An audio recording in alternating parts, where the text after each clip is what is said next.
Halo guys, di video kali ini saya akan membahas tentang sejarah singkat Sultan Kadria Pontianak.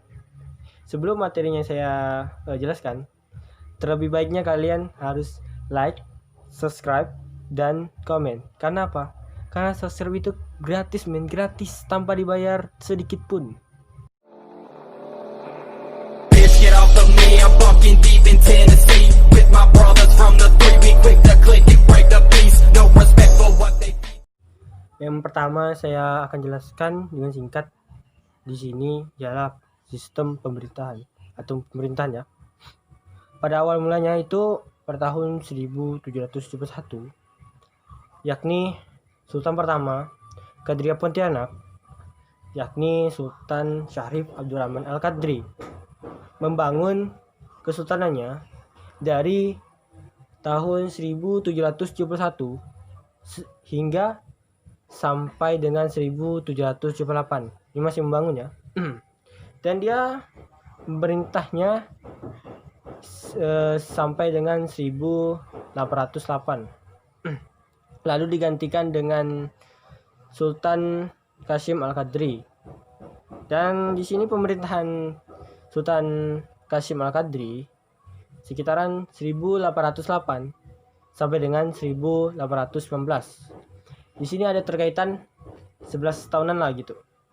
Pemerintahan dari Sultan Kasim Al-Qadri. Oke. Pada tahun 1944 di sini penjajahan dilakukan oleh Jepang. Jepang mengambil alih VOC, dan VOC juga memberikan luasa untuk mengambil Kesultanan Kadria.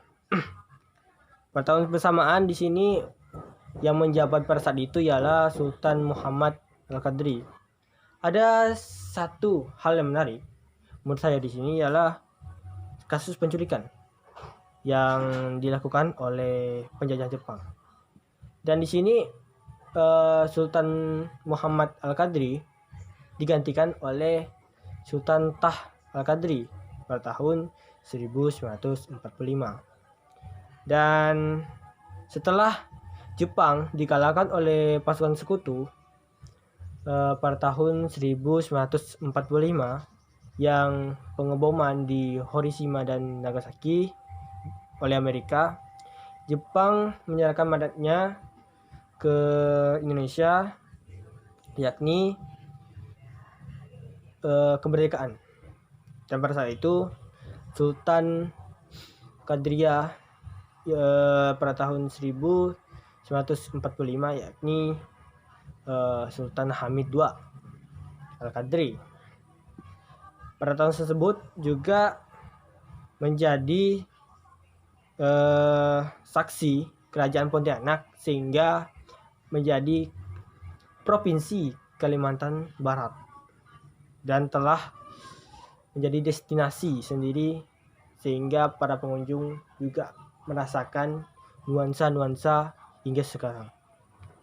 Setelah kita membicarakan tentang pemerintahan, kita membicarakan tentang isi istananya.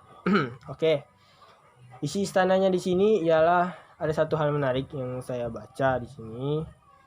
Istana Kadria terlihat sangat bagus, aman, terawat, dan pengunjung juga bisa merasakan nuansa Islami yang terlihat di Tanjung Raya 1. Di sini kita lihat ada satu kaligrafi, ataupun kita lihat ada banyak kaligrafi yang ada di Kesultanan Kadria Pontianak. Di sini ada kaligrafi yang bertuliskan Muhammad. Dan di sini juga ada pepatah dalam bahasa Arab yaitu ahlan wa sahlan, yang berarti selamat datang. Yang diartikan dalam bahasa Melayu Pontianak, Anda datang kami sambut. Oke. Di sini kita melihat isi-isinya banyak sekali peninggalan-peninggalan sejarah yang ada di keraton Istana Kadria di sini. Mulai dari guci, kursi tatah, keris, cermin, dan lain sebagainya. Banyak sekali. Dan kita lihat cermin. Cermin ini disebut juga 1000 cermin. Konon katanya mereka mengatakan bahwa mereka dapat memantulkan bayangan ribuan kali. Berarti juga termasuk 1000 cermin kan? Oke. Kita lihat adat istiadat yang terdapat di Istana Kadria. Adat istiadat yang ada di sini yang saya baca, di sini ada termasuk perkawinan, potong rambut bayi, upacara tepung, dan lain-lain. Di sini kita lihat, ada tahu tepung nggak? Upacara tepung. Nah, di sini saya jelaskan.